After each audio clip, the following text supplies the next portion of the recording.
Alright, so Bellular has made a video on the class changes, and as the alpha servers are currently down, I think it's a good time to take a look at that one as well, to get more of an understanding on what Blizzard are doing in Midnight. And to be fair, I have tested out quite a few of the class changes on the alpha so far, but this video right here, which by the way, I've seen some comments on Twitter trying to pin Bellular as a bad guy for using this picture of Ian in the thumbnail. And I'm just like, where is this even coming from? This is a regular screenshot from the Q&A of Ian. There's nothing bad about this picture. And anybody trying to say it is, they're just trying to criticize Ian on his appearance when there's no reason to do so. Like, Ian in the conversation where the screenshot is from, it's just like, he's talking about the game that he's proud of and that he's making systems for. But they're trying to pin Bellular as a bad guy for using this picture. Either way, the title of the video is Blizzard are betting everything on Midnight's class changes. Every class has been gutted. Our plan for the first wave of Public Alpha is to rebuild all 40 specializations. That's quite a statement. It's what we've got from Blizzard here, and for some people, this is exciting beyond belief. Obviously, for others, this could be the beginning of the end of the World of Warcraft that they know and love, because huge changes are coming. But hey, at least survival hunters can now go and dual wield like Rexxar. And on top of that, Fury Warriors can finally transmog over to one-handers. And at long last, rogues have finally got a lot of love. But there may be a little bit of a catch here. Oh, so rogues? Here's the deal, overall. Wait, you're telling me rogues have gotten some love in probably the first expansion ever, where I'm not planning to play my rogue possibly at all? Really? Okay, let me hear some stuff. Most of the War Within, especially as time went on, patches looked light on class changes. There were a few reworks, sure, some emergency fixes, but compared to Dragonflight, it was almost concerning. Now we know why. Blizzard was clearly preparing for this, putting resources into this, because now every single spec is getting substantial changes to match Blizzard's new vision, a vision that they call approachable. So, we gotta talk about approachable combat and what that means, and certainly this is where some of you may... I feel like if anybody wants me to give them a one word on what Midnight is, it's approachable. They're making the game way less complicated and more approachable by the average player. Professions have been dumbed down, and they've taken out a bunch of overcomplicated systems. They are removing Valor Stones, reworking quests a little bit. They are now pruning classes. We have class tuning. We also have the stat squish as well. And they are removing add-ons. They're making the game not even like, it's not going to be slightly more approachable. It's taking the game from up here, like way up in the sky, all the way back down to the ground again. It is super approachable. Start to disagree. Now, Blizzard's stance is that WoW is too complex for most players. Between too many buttons, too many auras to track, and too many subtle talent interactions, many people just can't understand it. And in their giant post, they argue this impacts everyone, new players to skilled alike. And they say they have an aim. And it's an insanely ambitious aim that basically is to have their cake and eat it too. They want gameplay to be clearer, they want it to be easier to understand, but they... Yeah, like here, making WoW more approachable. With Midnight, we aim to make gameplay clearer and easier to understand, so the path to improvement is more apparent for players at every skill level, while maintaining the depth of mastery that WoW offers. We are updating every class specialization with an eye towards approachability by reducing complexity and making the gameplay more intuitive. We are beginning by focusing on what makes each specialization unique and designing gameplay that matches their theme, so your character's personality and style are reflected in how you play. Our goal is for the most appealing, visible elements of your spec to be what matter most in gameplay. That often means managing resources, tracking a few key buffs and debuffs, using ability charges strategically, and responding to important trigger effects, also known as procs. Also want to retain the depth of mastery. And to make these 3 paragraphs very short, here's what they're going to be doing. They'll be making the most unique and visual parts of your spec the important parts. That way, it's obvious what actually matters in your gameplay. Then they're making sure that you don't need too much info to play. Basically, if you need to know something, they'll make it obvious via your UI, but they'll do that without crowding things. So to put this goal in relatable terms, they don't want situations where, as an example, there are a bunch of buffs and auras that you've got to manually track in order to play your class well, because that's just the thing that makes people feel like they need to use weak auras. Okay, last then is cognitive load. Some specs will take more focus than others here, but as a whole, their goal is making sure specs don't require so much concentration that they aren't fun. Now, to actually accomplish this goal, they're making 4 types of changes, and these are changes across every spec in the game.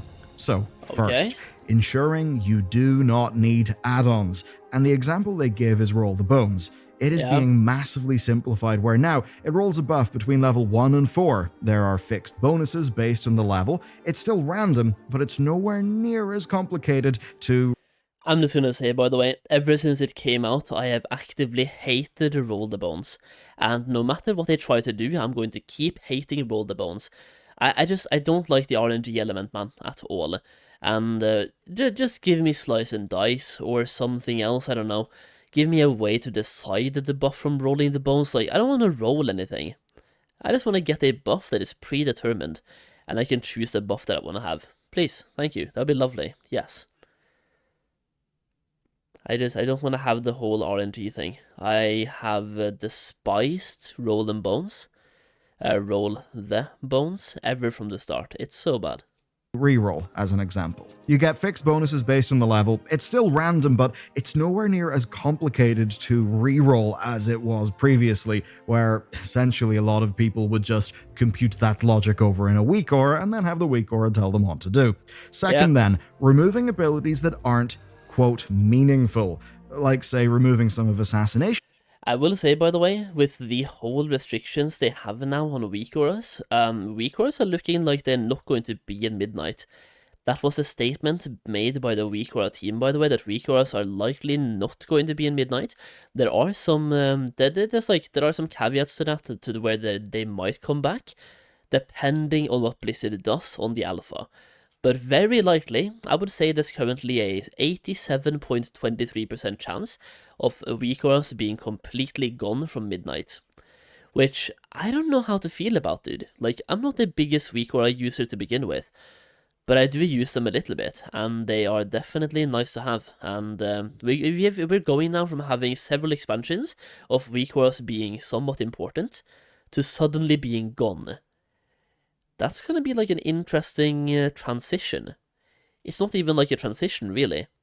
It's a hard swap over to like Blizzard's UI and cooldown manager. Abilities that they just stuff into their cooldowns. For Resto Druids, that means keeping Effervescence up will be easier than just pressing the button whenever it falls off. The third strategy then is modifiers. And this is a big one. Every spec is losing huge percentage buffs from talents, and all of that power is being shifted back into your base spells. The core idea is that whenever you press a button, it's going to do damage or healing by itself. It won't be relying on a bunch of talents to actually make it useful. Buffs still exist though, but they're smaller or flat damage instead of massive percentages. As an example, we can look at Essence Break from Havoc Demon Hunter. It used to buff Chaos Strike by 80%. Now, it just adds some flat damage instead.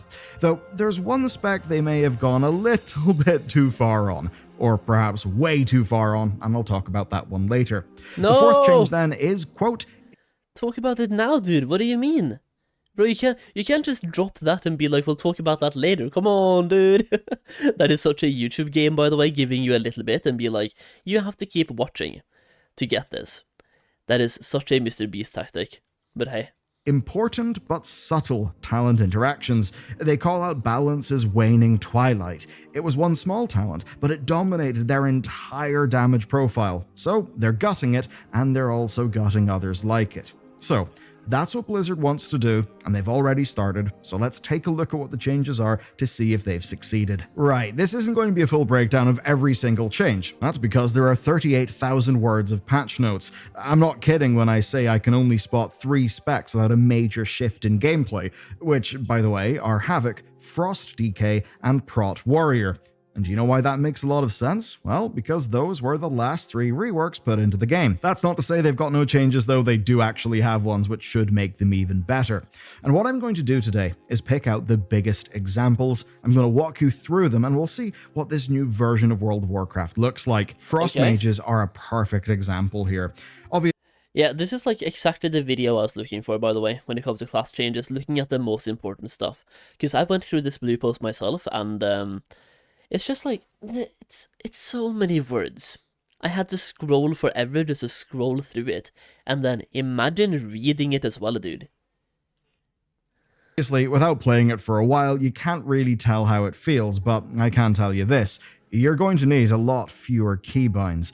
As an example, instead of being on their own buttons, Glacial Spike and Comet Storm now override Frostbolt and Blizzard whenever they're available. So essentially you're getting similar effects, it's just happening in a somewhat different way, which cuts down on the number of keybinds that you need. So, in this case, 2 keybinds. But obviously at a cost. That cost being that you can't choose not to use them. Though given the other changes that have went on, that's really not as bad as you might think. As an example, their whole shatter mechanic is changing. Now, all of their spells stack a debuff called freezing, and this debuff is popped by Ice Lance for flat damage. So basically, no more guaranteed crits, which means no more insane scaling, but also no more planning around the travel time and flurry charges that we'd previously been dealing with. And to make scaling even less crazy, Icy Veins is being removed, and now Ray of Frost is going to be your major damage cooldown. But in a gesture of goodwill, they're giving you your Water Elemental back as a talent, just without the ability to freeze. Now I know that all seems weird, and it honestly is a bit of a crazy rework. So much is changing here. We've got all of the base damage increasing, our talent scaling is going way down, and a whole ton of other changes. The new Frost is very obviously simplified, and there are at least 3 fewer buttons to press. And essentially, that's the blueprint for one of WoW's most approachable specs. Let's try another example, and one that has often not been approachable: the Feral Druid. They're losing snapshotting on everything except for Tiger's Fury and from Prowl. And, at least in the opinion of some, even better, the icons of bleeds will now change to show whenever they're empowered. I've got to say, is a really nice little change.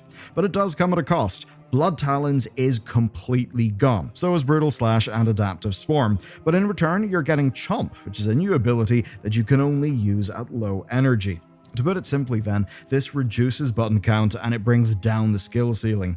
At the same time, actually maximizing the use of Chomp at low energy does sound like a little bit of a challenge. The difference with Chomp as compared to say Blood Talons is that Chomp is way easier to understand and track. So basically, no add-ons would really be needed to make that stuff easier for you. Now these changes all sound maybe great on paper, but I will admit they're a little bit scary. It's starting to sound like depth is being removed. Let's move on to another example though, and that's the Unholy Death Knight, and again we see a similar story here. Now a lot of people will be excited about this. Festering... I think this is like what they're going for, by the way. They want it to be less complicated, and they want there to be less buttons. I think that's what they're going for. And I think a lot of people will be happy about that, but I also feel like some people might not be. It just depends on where on that scale you are. Like, how good of a player are you? Do you like things being complicated? Because the more buttons you have to press and the more different types of min-maxing you can do, the more options you have basically for doing so, right? And it allows min-maxers to kind of theorycraft around that. But now there's going to be less, like he says, it brings down the floor and the ceiling. If they could find a way to maybe only bring it down the skill floor but not the skill ceiling, that could have been like a better way to do it, but yeah, I don't know. I think people are going to be happy though. For the majority of people, I think it's a good thing. Wounds are gone. So is Unholy Assault, which was a big damage boost cooldown. They also don't need Death and Decay up to cleave, they can just do it naturally. And overall I'd say it's a big improvement, and one that actually doesn't have any caveats to it. But fundamentally, they are prepping for a console version. That's exactly what I think as well, by the way. I've said the same thing ever since Microsoft came into the picture, that would be the next step. To get WoW on console. And we have like so many things happening now which kind of supports that, by the way. They're number 1, pruning classes, giving you way less buttons to press, and they have put in the single button rotation. So even if you play on console, you can bind the single button rotation or single DPS rotation thing to one button, and all you have to do is press that one over and over and over again while moving around. So all of these things being implemented, by the way, just makes me so confident they are prepping to port WoW into console, which, I mean, that could be great for the player count, by the way. Could be really great. Fundamentally, it's the same story.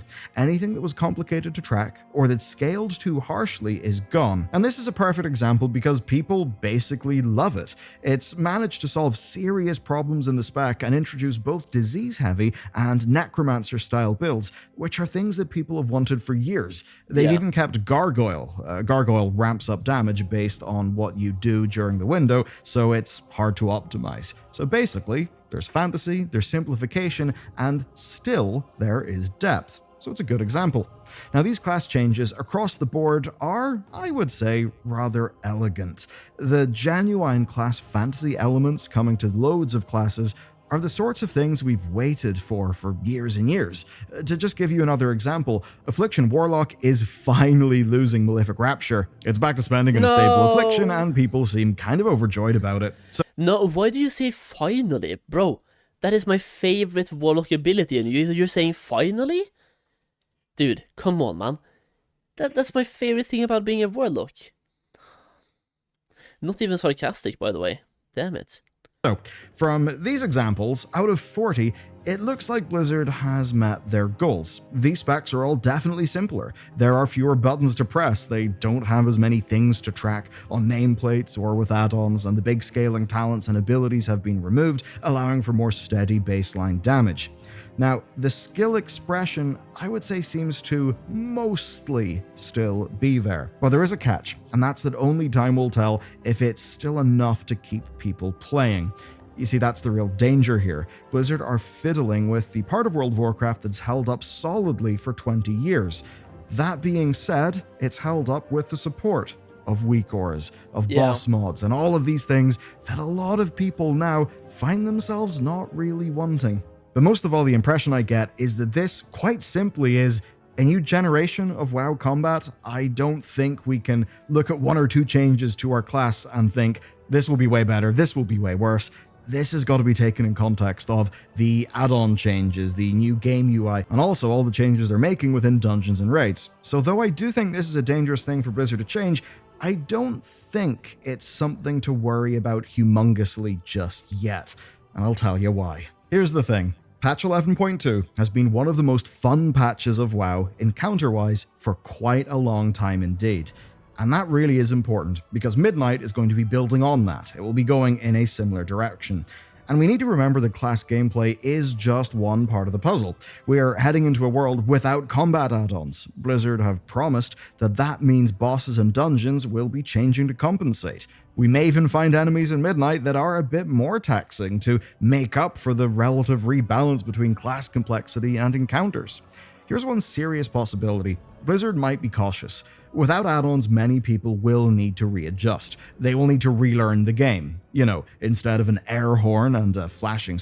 I think that's something that a lot of people are going to do, by the way, because they are so used to now that a rework tells them what to do and when to do it. They will have to literally relearn their class. And I'm excited to see how that plays out, because I think a lot of people are going to be very vocally angry about that.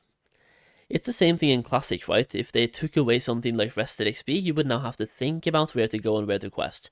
Not the same, like, it's a similar scenario, but obviously not the best comparison. But we don't have that many weak auras in Classic compared to retail, I would say. That being said, though, weak auras are going nowhere in Classic, so hey, you guys enjoy the weak aura stuff. Screen telling them what to do, they'll need to watch the enemy cast bars and animations. And that is a serious change for a lot of people. If WoW is moving complexity from classes to encounters, then I think that is fine, actually. I think simpler classes will feel great. Everything will be just dandy. But the problem is, we just don't know if that's true yet, or if the whole game is just going to get a whole lot easier. And I've got one scary example for you, and that's healers. specifically the Resto Shaman. Healers are losing cooldowns and they're shifting more healing into the baseline abilities, but Shamans got hit real hard. Fian, a longtime guide writer, tweeted in disbelief at how much was removed. I'm not joking when I say they almost look like a vanilla or TBC healer now. That's Oi. absolutely huge, and with changes that drastic, and without seeing how Midnight feels to play, I don't just mean from some alpha testing at level 92, I mean at max level, in a heroic raid or a mythic raid, that sort of thing. Without actually having hands-on in that, we just can't really know how it's going to play. But thankfully, I do think it's not all doom. I think big changes like this are obviously part of Blizzard's plan. You see, at the start of this video I quoted a blue post from them, and the rest of that post is relevant too. It says that what we're seeing is not the final version of any of these specs. It says that it's a first draft because they want us to play with them, they want us to play with them early, and they want to get feedback. They basically want to know if and where they have went too far, or perhaps where they haven't went far enough. Now, as I record this video, it's the 2nd of October 2025. Blizzard have not publicly said when this expansion is going to come out. We have seen one previously reliable leaker say that it would be the 26th of February 2026, and even just doing some napkin maths, my own I mean, hey, to me, that sounds like a plausible date, by the way, because I've been saying either late February or early March. So, I mean, that sounds kind of spot on. So, 26th of February, huh? own calculations came out to March, and that was based on taking some War Within dates and just shifting them about relatively. What that essentially means, though, is it's October. They actually have plenty of time to fix this. Not because the expansion is miles away, but because the alpha has only just started, but it started with major changes to all 40 specs already in. So, it'll be interesting to see how this overall rolls. My experiments playing World of Warcraft with the gamepad sure as hell will get a lot more interesting now that it seems the game is, kind of moving in that direction. Let me know what you think, though. Personally, and especially as time has went on, I'm finding myself enjoying the encounters and the teamwork a lot more in World of Warcraft. And for the last few tiers, I've, not actually used boss mods or anything. I mean, literally our heroic curve clear of Mana Forge Omega was pretty much add-onless from me, other than some things to get gamepads actually feeling nice for the experiment that I was running. So, at least within that context, I can see these things working and being fun. Though a lot of you will hear me say that and absolutely eye roll, and I completely get that. The me that played World of Warcraft, say, back in Mists of Pandaria, who enjoyed things like double readiness on a hunter, yeah, he'd be eye rolling at that kind of thing as well. I think, with where we are right now, we just need to wait and see. But there's far more to talk about with Midnight, and if you want to know all the other things that have happened, check out this video next.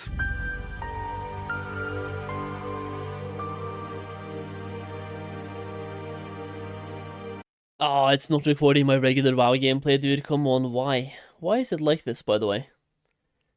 Let's try to record the other version of WoW then, or go into over here. Bro. Rave screen into retail. There we go, now we're talking. Okay, yeah. So that was a good video, by the way, and I feel like what Blizzard is doing here when it comes to pruning classes, the way they're doing it on the alpha is the way they kind of have to. They basically took everyone's abilities away, and then let you play around with it and ask you, what are you missing? That is a much better approach than not doing anything, and then asking you, what can we take away? Because now they're asking you, what are you missing to the point where your class is unplayable? Or which abilities are you really missing? And then you can give them feedback based on that, right? It's a good approach to do, and once again, like Bellular said as well, we are in October. The expansion based on that leak date that they had, like some sort of previously decent guessing leak person. Ah, dude, I'm getting I'm getting the error again, but yeah, 26th of February. That means we are more than 5 months, almost 6 months away from launch. They have a lot of time to gather feedback and fix whatever needs fixing. /open the satchel. Whenever I get that error, by the way, I just simply manually type in /open, and it works. But yeah, like, I haven't played the alpha myself, and it feels really good to play. It is just some classes have really, really few buttons now compared to what they have had in the past, but that is necessarily not a bad thing. It just could feel like a massive difference compared to what you're used to in the previous 3 to 4 expansions, obviously. But I think it's a necessary change for WoW as a whole.